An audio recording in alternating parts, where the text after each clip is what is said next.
Good morning.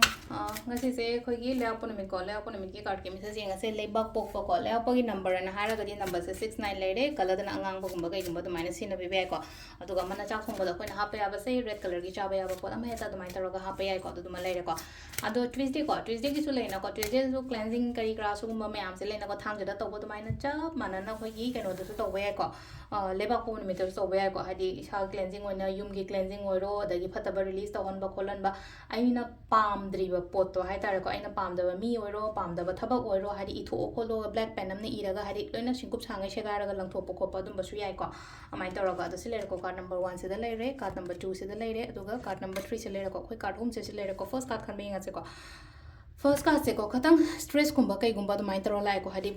pura hadi nung acho ma thangal li chenu pisina leina ko ngasi se khatang isada pakhat pa overburden gumba kai gumba du maina oina leiba do silna ko adun hadi na thanda su loina mak taw gono masa masa da to holo aigi nataba part ti mi du gi ne hara ga di masa masa da gumba kai gumba du maina taw hanba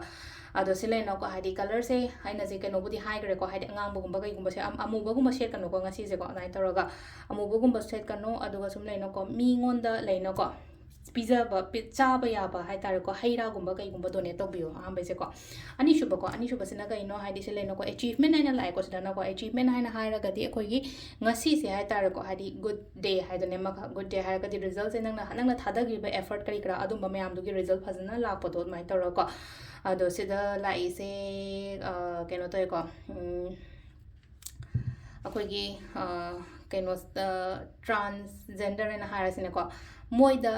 mateng gumba tawbiyo ko taraga ai career yam phagani ko hadi sum akoi nupi shabi gumba kai gumba leje moida mateng gumba haraga di khitang leino ko hadi mateng haraga di keno masum hadi magi tamakta hadi gift gumba kai gumba bibiyo ko ta yam phagani ko ahum